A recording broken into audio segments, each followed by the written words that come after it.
Coucou, c'est moi Rebecca, donc bienvenue dans cette nouvelle vidéo relative à la résolution du contrat. Alors, qu'est-ce que la résolution du contrat? C'est lorsqu'il y a eu une inexécution du contrat et que comme l'une des parties n'a pas pu réciproquement remplir son obligation, alors le contrat va être tout simplement résolu. Ça veut dire qu'il va être anéanti tout simplement et qu'il y a des nullités qui ont été, soit de fond ou de forme, qui ont été soulevées à cet effet. Donc, la résolution suppose plusieurs conditions, hein, bien sûr, et nous les verrons successivement ensemble. Effectivement, il y a plusieurs modes de résolution qui sont prévus à l'article 1224 du Code civil et qui prévoient les modes de résolution peuvent se faire judiciairement, donc le juge peut résoudre le contrat, ou alors elle peut se faire de façon unilatérale, de façon extrajudiciaire. En dernier lieu, vous avez parfois des clauses résolutoires. Les clauses résolutoires, c'est lorsque, nonobstant à l'article 170 du Code civil, les parties ont prévu avant l'exécution du contrat, donc au stade de formation, des clauses qui permettent de le résoudre et du coup à charge de ne passer pas par le juge, mais de le faire conventionnellement. Voilà, donc on va rentrer dans les détails tout à l'heure. Voilà, donc la résolution judiciaire suppose une condition unique, tout simplement que l'inexécution doit être suffisamment grave. L'inexécution est suffisamment grave, 1124, et c'est la seule pour qu'elle soit résolue judiciairement. Pour cette résolution judiciaire, il n'est pas obligatoire de mettre au préalable une mise en demeure au débiteur. Par ailleurs, l'appréciation de la gravité de l'inexécution relève du pouvoir souverain d'appréciation du juge du fond. Ça sera soit le juge civil au tribunal judiciaire et qui va statuer en matière commerciale. Après, tout dépend bien évidemment de l'objet de votre contrat. Ensuite, on a dit que la situation pouvait être dans le cas, donc l'inexécution suffisamment grave, quand il y avait un retard dans l'obligation, une exécution partielle, une exécution imparfaite ou alors la mauvaise foi du débiteur. L'inexécution peut aussi être totale et dans ce cas, il y a un préjudice finalement pour le créancier. Le titulaire de l'action en résolution, c'est celui qui a la capacité ou la représentation à pouvoir enclencher ce mécanisme. Ainsi, la partie au contrat victime de l'inexécution, titulaire de l'exécution de résolution, peut enclencher ce mécanisme, bien qu'il y a des cas où le tiers le pourra, notamment par le biais d'une action oblique avec le créancier qu'on a vu, ou alors dans le cas d'un sous-acquéreur ou dans le cas d'un cautionnement en cas d'inexécution du contrat principal qui va donc bénéficier en résolution de cette garantie donnée. Vous avez après la renonciation anticipée au droit de demander la résolution judiciaire du contrat. La Cour de cassation jugeait que l'ancien article 1184 du Code civil n'était pas d'ordre public et donc que les parties pouvaient renoncer par avance par une clause du contrat. Parallèlement, une telle clause ne devrait pas conduire à priver sa substance de l'obligation essentielle du contrat, dès lors que l'inexécution de l'obligation peut toujours se voir appliquée à d'autres sanctions que la résolution et l'exécution forcée, voire la responsabilité contractuelle. vous avez en fait des cas où le gouvernement a même précisé dans un rapport qui a été publié en même temps que l'ordonnance de la réforme de 2016 qui n'entendait pas remettre en cause la jurisprudence validant les clauses de renonciation judiciaire. Voilà. Ensuite, la résolution, donc l'anéantissement du contrat, peut se faire par le biais d'une clause résolutoire. La clause résolutoire est prévue à l'article 1225 du Code civil et précise les engagements dont l'inexécution entraînera la résolution du contrat avant le terme. Alors ça c'est très important parce que du coup, si le contrat prend fin avant la vraie date de sa fin de validité, c'est qu'on n'est pas allé jusqu'au bout des obligations. Et donc, la responsabilité, en général, elle se déclenche à deux moments. Soit au jour où on s'est rendu compte de l'inexécution, ou alors au jour où le dommage a cessé. En d'autres termes, je ne vais pas reprendre l'exemple des pommes, hein, mais ça c'est ce qui me paraît le plus simple. Le jour... Voilà, donc je vais prendre l'exemple suivant. On m'a livré 10 pommes pour 10 euros. On me les a livrées le lundi à 10 heures. Jusqu'ici, tout va bien, c'était prévu dans le contrat. On m'a remis mes pommes, elles sont de bonne qualité. À première vue, j'ai donné les 10 euros. Il n'y a pas de souci. Contractuellement, tout va bien. Il n'y a pas d'inexécution. Par contre, dans le contrat de vente, on avait prévu, avant de le signer, une clause résolutoire qui stipulait que si vous ne me livrez pas les pommes et si je ne vous verse pas le prix, le contrat sera résolu. Mais le contrat sera résolu avant le 10 à 10 heures, avant le lundi 10 à 10 heures. Vous voyez la différence? Ça veut dire que on aurait pu rompre contractuellement le contrat aussi après le lundi 10 à 10 heures. Et subtilement, c'est ça la grande particularité. Le lundi 10 à 10 heures, je commence à consommer une pomme, un bien consommable. Je me dis, ok, une chose fongible, une chose d'un genre. Je prends la première, puis la deuxième. Voilà. Et finalement, je me rends compte qu'effectivement, il y avait un arrière-goût de pesticides et que il y a une loi qui interdisait cette vente qui en provenance des pays hors de l'Union européenne. Et je suis tombée malade.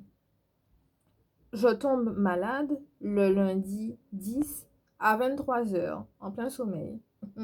Et là, je me dis, ah d'accord, est-ce que vous pensez que j'aurais dû enclencher la clause résolutoire le lundi 10 au moment où j'ai fini de manger les deux pommes, donc peut-être vers 10h30, voilà, ça m'a pris une demi-heure pour les manger juste après la livraison, ou est-ce que je vais enclencher la clause résolutoire le lendemain, le mardi 11? Sauf que le terme du contrat prévoyait que la fin des obligations se finissait le lundi 10. Donc, si la fin des obligations se finit le lundi 10, ça va être compliqué de mettre en clause la clause résolutoire. On peut même parler de caducité parce que la caducité, elle intervient avant l'exécution de l'obligation. Vous voyez ce que je veux vous dire, la subtilité? Donc, c'est pour ça qu'il faut vraiment très faire attention aux dates. Parce que, en termes de responsabilité, vous serez dans une faute moins lourde, moins grave, après l'exécution de l'obligation. Parce que techniquement, vous avez rempli vos obligations. On vous a dit de livrer telle ou telle chose le lundi à 10 heures, mais vous l'avez fait. Vous avez contractuellement répondu à vos obligations.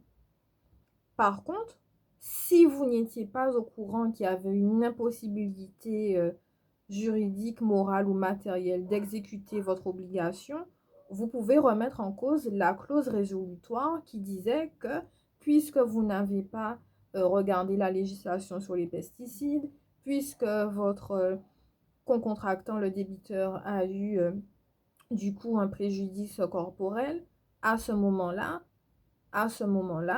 est-ce que justement mon obligation euh, devient imparfaite? Est-ce que finalement j'ai vraiment une exécution? Voilà. Donc moi, je suis avocate, etc. Je dis, mon client se retrouve dans une telle situation. Je lui dis, bon, c'est vrai que vous ne pouvez pas forcément enclencher la clause résolutoire, parce que la clause résolutoire, vous auriez dû la faire au moment euh, où l'inexécution aurait dû apparaître. Sauf que là, il y a eu une exécution du contrat quand même. Vous voyez? Donc, on peut pas forcément mettre en cause la clause résolutoire, mais vous pouvez demander des dommages et intérêts sur un autre fondement. Voilà, pas forcément sur le fondement des obligations contractuelles qui portaient sur l'objet principal. Je referme la parenthèse parce que c'est assez subtil et de toute façon, qu'on verra le régime de responsabilité, tout ce qui compte, c'est le prix et du coup et l'objet. Donc là, moi j'aurais dit, après on peut demander des restitutions, de me redonner des pommes ou des prix ou de me redonner un autre lot de pommes qui vient de la France et de me rembourser et de m'allouer des dommages-intérêts, de me rendre mes 10 € et de me donner un versement des dommages-intérêts pour préjudice corporel, même non intentionnel. Vous voyez? Mais à aucun moment, j'ai dit que le contrat n'était pas valable. Le contrat, il reste valable malgré ça. Parce que malgré tout, on vous a livré votre chose et votre prix dans les termes et dans les conditions qui étaient prévues contractuellement. Et ça reste dans le cadre d'une exception d'inexécution.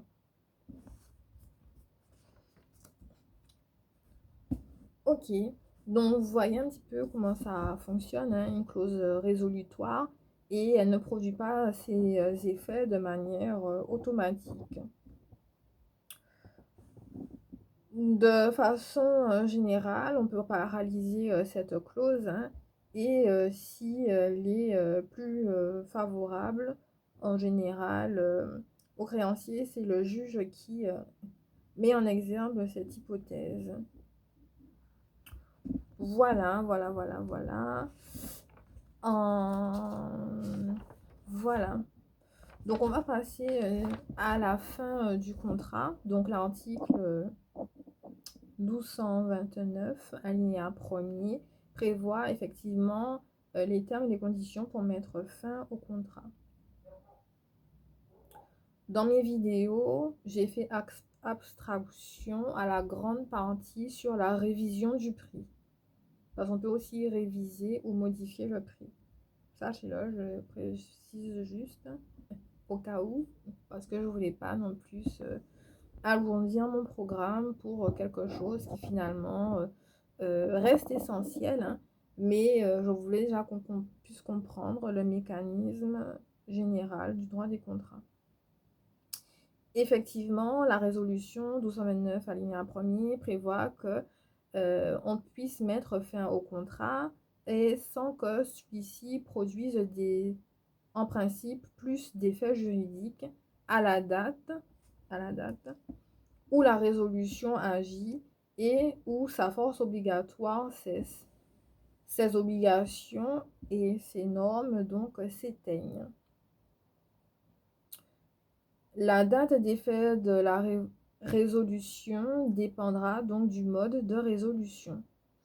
Vous avez le même texte, 1229, mais cette fois-ci l'alinéa 2 qui dit quand la résolution prendra effet. Premièrement, Dans le cas de l'exercice donc de la clause résolutoire, dans les conditions prévues par cette clause, ou à défaut, à la date de réception par le débiteur de la notification qui lui était faite au créancier.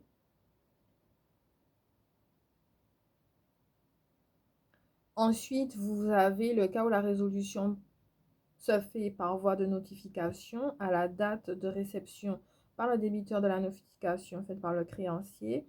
Et en dernier lieu, le cas de la résolution judiciaire à la date fixée par le juge ou à défaut au jour de l'assignation en justice. Tout ce qu'il faut retenir, comme ça fait beaucoup d'informations, c'est encore la condition de la date et à quel moment vous en avez eu connaissance du coup que le contrat allait prendre fin. Soit on vous en a averti par une mise en demeure, ou soit justement vous allez le faire parce que le juge a fixé une date qui correspond du coup à la résolution judiciaire par voie de signification. Enfin, concernant la rétroactivité, alors qu'est-ce que la rétroactivité? Je le rappelle, alors ça c'est ce qu'on voit soit en première année ou soit en droit pénal, c'est-à-dire que la loi normalement a des effets que pour... la loi dispose des effets présents et pour l'avenir. Pas pour l'avenir.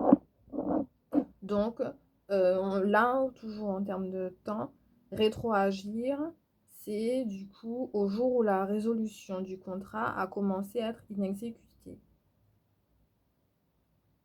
Au jour où du coup vous avez défailli à vos obligations.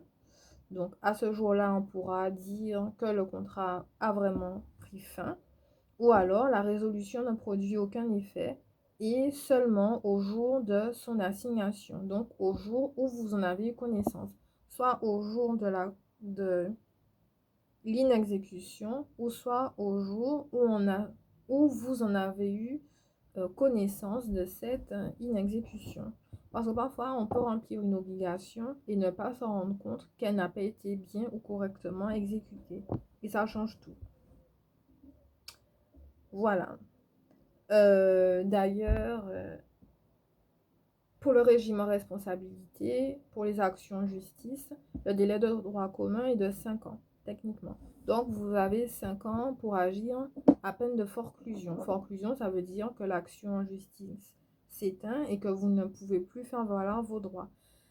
C'est pour ça qu'il faut regarder absolument la date à laquelle le contrat a pris fin, soit au jour où il ne s'est pas correctement exécuté, ou soit au jour où le juge vous en a informé par un acte. Voilà. Parfois, il y a des cas où, malgré la résolution du contrat, certains effets continuent de produire des effets pour l'avenir. Ce sont des cas où vous avez la survie et le maintien des actes. Vous avez beaucoup d'exemples, notamment en procédure collective, quand vous êtes en sauvegarde ou en redressement judiciaire, ce genre de choses. Souvent, le mandataire ou l'administrateur judiciaire dit que même si les contrats sont plus valides, même s'ils n'ont plus lieu d'être, ils doivent, certains, donc les plus importants, doivent continuer et donc les contrats de créance doivent continuer à survivre. Ce sont le cas pour notamment les créances les plus importantes et celles dites d'agrément ou de loisirs ne sont pas prises en compte et là vous avez les droits de préférence avec les créanciers chirographaires qui seront privilégiés dans leur droit au paiement de la dette. Voilà, donc nonobstant à ce qui précède, le régime donc des, des résolutions entraîne souvent des restitutions. Les restitutions se font soit par la remise d'une chose en nature, une chose de genre, ou du coup un prix en valeur. Donc, à cet effet, l'article 1229 du Code civil, alinéa 3 et 4, donne cette notion sans référence à la notion de rétroactivité. Et là, pour ceux qui sont un peu confondus dans mes propos, vaut mieux reprendre l'exemple des pommes, où on peut vous remplacer le lot de pommes rouges avec les pesticides par un lot de pommes vertes biologiques sans pesticides. Voilà. On peut vous indemniser, vos 10 euros, vous les remboursez en cas d'inexécution et vous rendre des dommages-intérêts de l'ordre de 200 euros par exemple. Voilà, donc c'est ça un petit peu une restitution. En gros, au lieu de modifier, au lieu de changer, au lieu d'annuler le contrat directement, au lieu d'abandonner tout ce qui avait prévu, on fait comme si il existait toujours et on vous donne des restitutions à la place. Il y a néanmoins, pour conclure cette vidéo, il y a néanmoins deux types et deux hypothèses de restitution, toujours prévues par l'article 1229 alinéa 3. Celle qui résulte de prestations échangées et qui ne pouvaient pas trouver leur utilité que par l'exécution complète du contrat résolu. Et là, les parties doivent effectivement restituer l'intégralité de ce qu'elles ont reçu et qu'elles se sont procuré un avantage l'une à l'autre. En général, ça concerne les contrats à exécution instantanée, comme le contrat de vente. Contrat instantané, le lundi 10 à 10 heures. Ok, la vente s'est fait, conclue tout de suite. La vente ne s'est pas fait sur les 10 lots, j'en vous en donne 5 le lundi, 3 le mardi, 2 le jeudi et on a fini. Non, non, c'était pas vraiment comme ça, donc voilà. Mais vous avez aussi, bien évidemment, les cas à exécution successive. Donc normalement, pour les créances, ça se passe souvent comme ça. En cas de résolution du contrat, certaines échéances où les intérêts moratoires continuent de courir. Donc en droit des affaires, souvent vous avez beaucoup de cas pratiques dessus et on vous dit qu'un contrat, qu'un débiteur était insolvable, il a fait un prêt de 5000 euros et on lui dit on vous prête 5000 euros, mais les intérêts seront de 1500 euros. Donc en gros, il se retrouve avec une dette de 5000 euros plus 1500 euros, ça fait 6500 euros. Le contrat principal, finalement, il était bien rempli, il a pu payer correctement les 5000 euros. Par contre, il a eu des difficultés pour payer les 1500 relatives aux intérêts. À ce moment-là, vous comprenez bien le mécanisme que, supposons que le contrat a eu une inexécution, vous comprenez bien que il aura du mal à pouvoir rembourser le reste de sa dette. Mais malgré tout, il restera tenu de payer les intérêts. Le contrat principal de prêt, le contrat principal de prêt, il y a eu une inexécution dessus. Il a payé quand même les 5000 euros malgré cette inexécution. Et on lui dit, il lui reste 1500 à payer. Mais lui se dit, mais je comprends pas, j'ai payé 5000 euros alors que mon contrat était parfaitement valable, etc. Et là, vous me demandez 1500, mais il s'est rendu compte qu'il y avait eu une exécution. Mais comme c'est un contrat d'exécution successif, ça ne s'est pas fait au même moment, au même jour. La défaillance contractuelle, il s'en est rendu compte après qu'il ait payé les 5000 euros. Mais bon, dans tous les cas, vous voyez bien que quand il y a des obligations réciproques, le contrat principal suit les accessoires et il sera bon, on va voir s'il sera quand même tenu de payer les intérêts. Donc ça, c'est une autre branche du droit, notamment du droit des affaires en matière cambiaire. C'est le droit commercial plus le droit bancaire, ça s'appelle le droit cambiaire. Et vous avez parfois des cas où on résout le contrat principal pour X ou Y raison, que vous ayez payé ou pas, mais que le contrat secondaire, les intérêts, vous êtes quand même tenu de les payer parce que ils étaient différents et que l'objet de ce contrat, donc du coup le contrat portant sur les intérêts, différait du contrat principal, donc vous serez obligé de le payer, ces intérêts.